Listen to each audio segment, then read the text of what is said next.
विशिष्ट शिक्षकों को मिलेगा वित्तीय प्रभार। नियोजित शिक्षक भी होंगे विशिष्ट शिक्षक से वरीय। बहाली बना वरीयता का आधार। एक ही शिक्षक कभी बने रहे वरीय तो कभी बन जाएंगे कनीय। खबर देखने वाले आप तमाम दर्शक बंधुओं का एक बार प्यारा भरा नमस्कार और आदाब।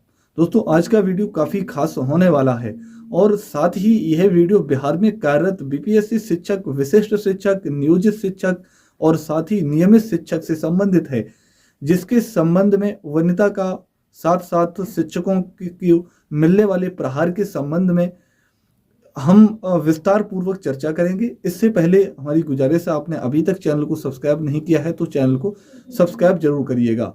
बिहार शिक्षा जगत के अंतर्गत शिक्षक का पद एक वैसा पद है जिसके अंतर्गत वरीय और कनीय को लेकर बराबर ही घमासान जारी रहता है। शिक्षकों के बीच में आपसी तनाव बने रहते हैं। हम वरीय हैं तो हम वरीय हैं, लेकिन शिक्षा विभाग इन सभी घमासान को बिल्कुल समझती है और उस समझ के अनुरूप ही शिक्षा विभाग की ओर से वैसे प्रक्रियाओं का निर्धारण किया गया है जिसने स्पष्ट कर दिया है कि ना तो कोई शिक्षक लगातार वरीय रहने दिया जाएगा और ना ही कनीय रहने दिया जाएगा। यह सिलसिला बदलते रहेगा। दोस्तों, आइए हम बिंदुवार तरीके से इस पर जानकारी पर प्राप्त करते हैं। सबसे पहले आइए, विशिष्ट शिक्षकों के संबंध में वित्तीय प्रभार संबंधी एक पत्र जारी कर दिया गया। यह पत्र एक प्रखंड शिक्षा पदाधिकारी की ओर से जारी किया गया है।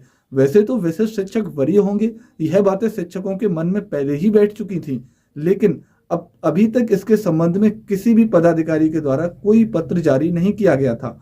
अब यह पत्र पश्चिमी चंपारण जिले की ओर से जारी कर दिया गया। दोस्तों, समझते हैं, जानते हैं इस पत्र में क्या कुछ कहा गया है।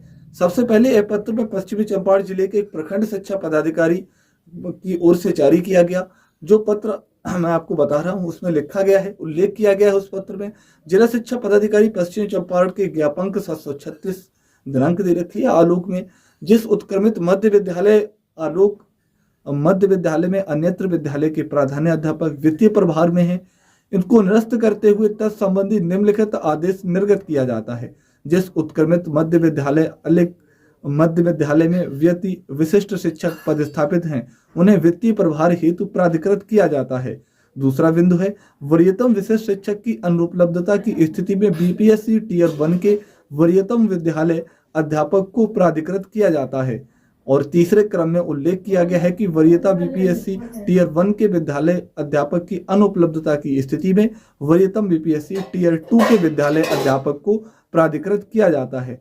आगे लिखा गया है, तो आपके उपरोक्त निर्देशानुसार प्रखंड अधीन उत्क्रमित मध्य विद्यालय के अन्यत्र विद्यालय के प्रभारी प्राधान्य अध्यापक अलिक वरीयतम विशिष्ट शिक्षक अलिक वरीयतम बीपीएससी टियर 1 के विद्यालय अध्यापक अलिक वरीयतम बीपीएससी टियर 2 के विद्यालय अध्यापक को निर्देशित किया जाता है कि वित्तीय प्रभार अलिक शैक्षणिक प्रभार का आदान प्रदान करते हुए प्रभार सूची को अभिप्रमाणित छाया प्रति अधो हस्ताक्षर को उपलब्ध कराना सुनिश्चित करें। इसे गंभीरता से लेंगे। दोस्तों, समझिए, यह पत्र जारी किया गया है 13 फरवरी 2025 को।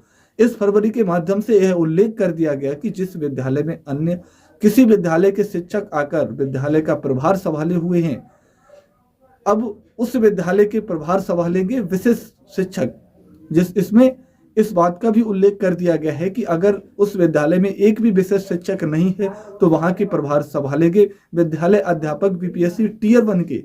उसके बाद भी उल्लेख कर दिया गया है कि अगर ना तो विशिष्ट शिक्षक हैं और ना ही बीपीएससी टियर 1 के विद्यालय अध्यापक हैं, उस स्थिति में बीपीएससी टियर 2 के विद्यालय अध्यापक वहां का प्रभार संभालेंगे। दोस्तों, इस पत्र में खास बात यह है कि इसमें नियोजित शिक्षक की चर्चा नहीं की गई। नियोजित शिक्षकों को सबसे निचले पायदान पर रखा गया है। यह पत्र सोशल मीडिया पर काफी ट्रेंड भी कर रहा है कि सबसे वरीय नियमित शिक्षकों को दे दिया गया है। उसके बाद सोशल मीडिया पर शिक्षकों ने विशिष्ट शिक्षकों का दर्जा दिया है। इसके बाद टियर 1 को दर्जा दिया गया, उसके बाद टियर 2 को दर्जा दिया गया और सबसे अंत में फिलहाल जो नियोजित शिक्षक हैं उन्हें दिया गया है। यानी इसका मतलब है कि सबसे ऊपरी पायदान पर नियमित शिक्षकों को रखा गया है और सबसे निचले पायदान पर वर्तमान में जो नियोजित शिक्षक हैं उनको रखा गया है। सबसे ऊपर नियमित शिक्षक, उसके बाद विशिष्ट शिक्षक, यानी नियमित शिक्षक के बाद विशिष्ट शिक्षकों को वरीय बना दिया गया है। यानी उनकी नियुक्ति तिथि के आधार पर, उनकी बहाली के आधार पर उन्हें वरीय करार दे दिया गया है। भले ही शिक्षक 1 जनवरी को राजकर्मी का दर्जा प्राप्त किए हैं, उससे पहले नवंबर 2023 में ही राजकर्मी के रूप में विद्यालय अध्यापक नियुक्त हो गए थे, लेकिन उन्हें जूनियर करार दे दिया गया। यानी इसका सीधा अर्थ हो गया कि बहाली ही वरीयता का निर्धारण करता है और बहाली ही वरीय का आधार बना है। अब आइए दोस्तों, यहाँ पर देखते हैं नियोजित शिक्षकों के बारे में। आपको स्पष्ट कर देना चाहता हूँ कि जो शिक्षक आज की तिथि में नियोजित शिक्षक हैं, शिक्षक विशिष्ट शिक्षक से वरीय होंगे। शिक्षा विभाग की ओर से यह रणनीति बनाई गई है और ऐसा कर दिया गया है कि एक ही शिक्षक कभी वरीय हो जाते हैं तो वही शिक्षक कभी कनीय हो जाते हैं। जैसा आपने देख लिया कि इससे पहले जब शिक्षक विशिष्ट शिक्षक का दर्जा प्राप्त नहीं किए थे, तब तक बिहार के विद्यालय अध्यापक जो टियर 1 के तहत बहाल हुए थे, जो वरीय माने जा रहे थे, हालांकि इस पर बवाल भी हुआ था और शिक्षा विभाग की ओर से तत्काल इसे स्थगित करने का आदेश दिया गया था। लेकिन जब नियोजित शिक्षक राजकर्मी बन गए, उसके बाद उन्हें विद्यालय अध्यापक तैयारी 1 से टियर 1 से ऊपर का दर्जा दे दिया गया। यानी बीपीएससी से बहाल शिक्षक पहले सीनियर थे, अब उन्हें करियर दे दिया गया है। अब आइए दोस्तों, जो शिक्षक अभी विशिष्ट शिक्षक हैं, इन्हें सीनियर का दर्जा दे दिया गया है। इससे भी ऊपर आ जाएंगे, इससे भी वरीय हो जाएंगे नियोजित शिक्षक। इसलिए विशिष्ट शिक्षकों का भी ज्यादा खुश होने की जरूरत नहीं है। वो कैसे, वो होगा बहाली के आधार पर। उदाहरण के रूप में आप देख लें कि कोई एक ऐसा विद्यालय जहां वर्ष 2014 के बहाल नियोजित शिक्षक वर्तमान में विशिष्ट शिक्षक का दर्जा प्राप्त कर लिए हैं, वहां अगर वित्तीय प्रभार लेना है तो वर्तमान में वही शिक्षक वित्तीय प्रभार लेंगे।